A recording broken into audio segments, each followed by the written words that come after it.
Assalamualaikum warahmatullahi wabarakatuh. Baik, teman-teman mahasiswa, kita lanjutkan ya penjelasan dari saya pada perkuliahan online mata kuliah perubahan sosial budaya. Ya, kemarin kita sudah membicarakan banyak ya teori-teori dalam rumpun klasik dan modern, diantaranya Ibnu Khaldun, Auguste Comte, Karl Marx, Herbert Spencer.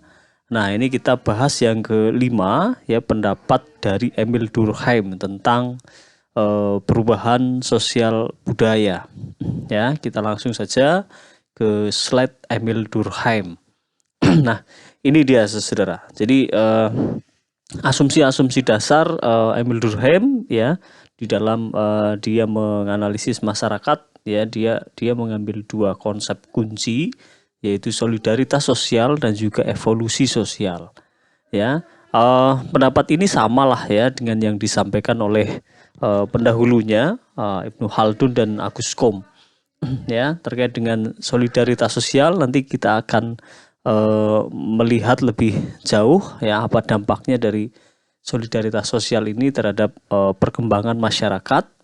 Ya, sekaligus sebenarnya melalui kajian solidaritas sosial ini Durkheim juga mengembangkan ya kepada analisis tentang fenomena bunuh diri dalam bukunya Suicide.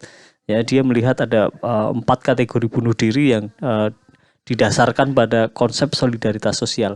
Tapi itu tidak akan kita bahas di sini. Kita akan fokus ke sini ya, terkait dengan perubahan sosial yang terjadi di masyarakat yang akan dilihat dari sudut pandang solidaritas sosial nanti. Ya, di dalam melihat fenomena perubahan sosial, Emil Durkheim ya melihat dari kacamata evolusi sosial. Ya, ini asumsi ini sama dengan pendahulunya tadi sudah saya sampaikan di awal ya, sehingga ya apa yang disampaikan Emil Durkheim pun juga memandang bahwa masyarakat sebagai organisme biologis yang dia berevolusi secara perlahan ya, bertumbuh, berkembang dan sebagainya. Ya. Nah, perkembangan ini ya adalah perkembangan dari masyarakat primitif atau tradisional menuju masyarakat industri. Nah, ya. Ya, ini tidak bisa terlepas dari memang konteks sosial di mana Emil Durkheim hidup pada waktu itu ya, ketika dihadapkan dengan sebuah fenomena besar di Eropa pada waktu itu, yaitu tentang revolusi industri. Ya, Durkheim melihat bagaimana masyarakat berevolusi dari masyarakat tradisional ke masyarakat industri.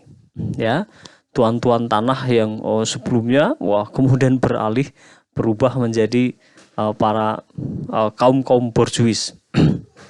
Nah, di dalam sebuah proses perubahan besar ini, ternyata dia melihat bahwa sebenarnya sejatinya faktor utama dari perubahan sosial yang terjadi adalah adanya pertambahan jumlah penduduk. Ya, pertambahan jumlah penduduk inilah yang kemudian mengakibatkan muncul ya beragam spesialisasi di dalam pembagian kerja. Nah, ini yang terjadi, ini yang dilihat oleh Emil Durkheim. Ya, ini yang dilihat oleh Emil Durkheim di dalam mengamati perubahan yang terjadi di sana. Nah, dampak dari pertambahan penduduk lalu kemudian berkembang menjadi pembagian kerja yang semakin spesifik. Dulunya tidak ada profesi itu, sekarang ada profesi ini. Ya, dulunya tidak ada buruh, lalu kemudian sekarang muncul ada buruh. Ya, dulu orang hidup dari pertanian, kemudian berkembang saat ini ya menjadi pekerjaan yang sangat spesifik sekali. Ya, nah, ya seperti yang kita lihat di masyarakat kita sekitar lah, ya muncul perkembangan teknologi ini kemudian munculkan pekerjaan-pekerjaan baru. Ada orang yang kemudian bekerja menjadi ojek online, ada yang dia pijat online, ada yang dia kemudian teknisi di bidang tertentu, mekanik di bidang tertentu, ya. Nah, sangat spesifik sekali, ya. Ini sangat spesifik sekali. Dulu pun fenomenanya seperti itu, ya. Nah, Kemudian dampak berikutnya lagi dari adanya peningkatan pembagian kerja ini ternyata berdampak pada perubahan tipe solidaritas sosial yang ada di masyarakat, ya. Nah, dari solidaritas mekanik, ya, pembagian kerja rendah ke solidaritas organik, ya, masyarakat dengan pembagian kerja yang sangat kompleks. Nah, ini dalam beberapa studi kasus pun kadang biasanya orang mengaitkan dua istilah ini untuk menunjukkan, oh ini masyarakat pedesaan, oh ini masyarakat perkotaan, ya. Di desa pembagian kerja sangat rendah, ya paling hanya sebatas pegawai pemerintahan, petani, pedagang, ya sudah. Tapi kalau kita lihat di perkotaan, wah, ya, selain ketiga komponen tadi, berkembang lagi banyak sekali, ya, pekerjaan-pekerjaan di bidang swasta itu sangat kompleks sekali, ya, desainer, ya, operator, teknisi. Itu pun kalau mau kita spesifikkan akan ada banyak sekali spesialisasinya. Ya, itu saudara. Nah, kita coba spesifikkan sekarang, ya, pembahasannya kepada karakteristik dari masing-masing solidaritas ini. Ya, nah, pada masyarakat dengan solidaritas mekanik ini perasaan saling terikat, ya, ini masih sangat kuat, ya, dan didasarkan pada dasar emosional, kepercayaan dan komitmen moral, serta masyarakat berusaha untuk seragam.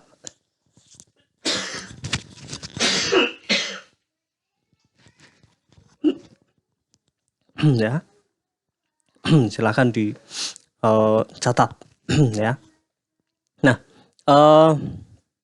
pada solidaritas organik, ya, ini masyarakat disatukan oleh rasa saling ketergantungan fungsional, ya, dan perbedaan antar individu itu sangat tinggi.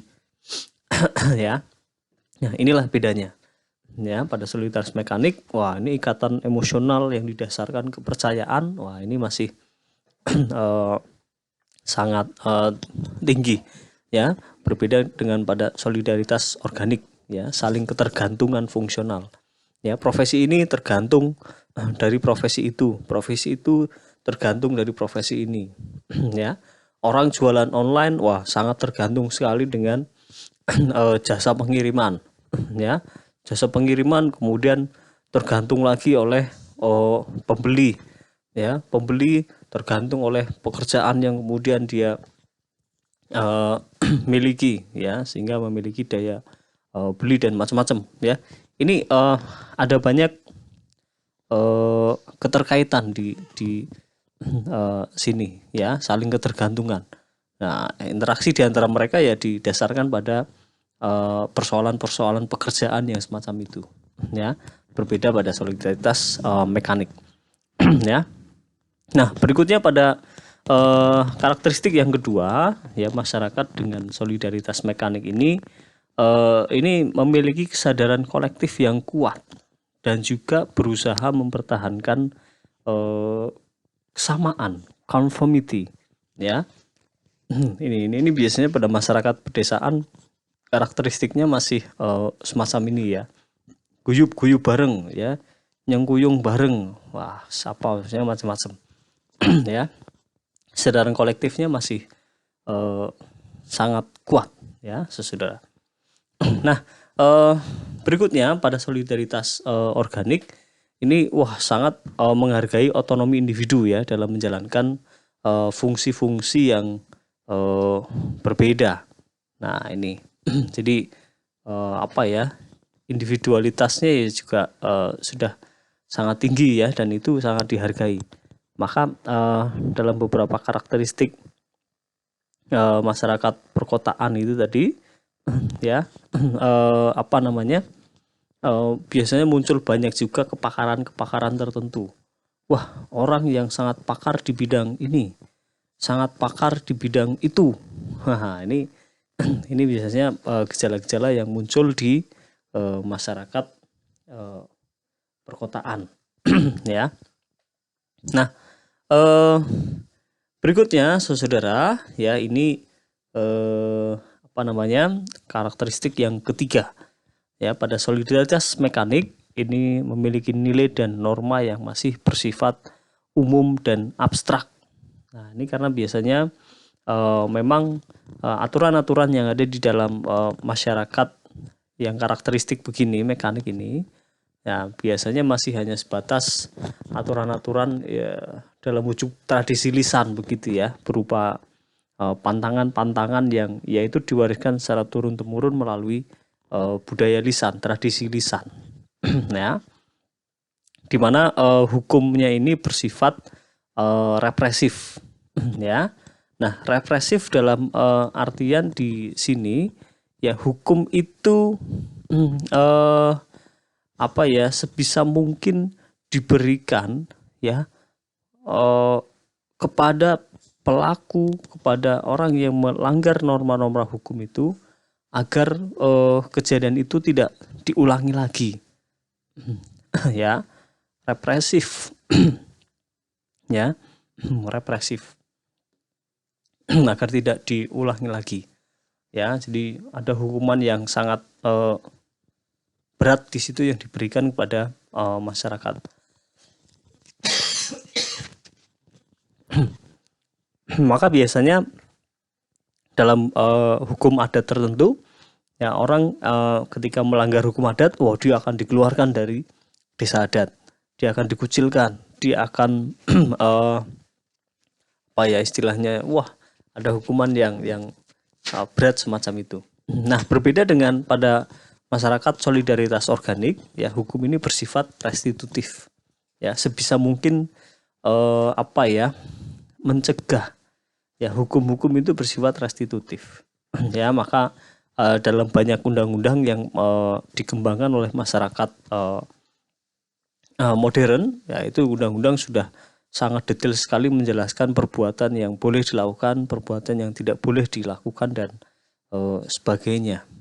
Ya, sehingga hukum itu kemudian bersifat restitutif ya, pencegahan ya, atau istilah lainnya adalah antisipatif lah. Ya, ada upaya antisipatif yang dilakukan di dalam konsep hukum masyarakat modern. Ya, nah ini saudara ya, setidaknya penjelasan teori perubahan sosial budaya ya menurut Emil Durkheim.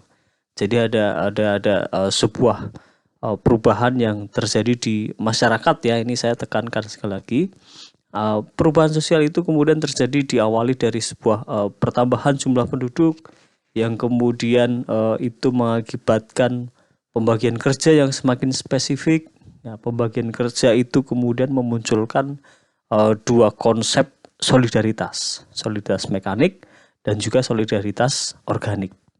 Ya, karakteristiknya tadi sudah saya jelaskan di sini. Oke, saya kira itu saudara ya penjelasan saya teori Emil Durkheim tentang perubahan sosial budaya. Terima kasih. Wassalamualaikum warahmatullahi wabarakatuh.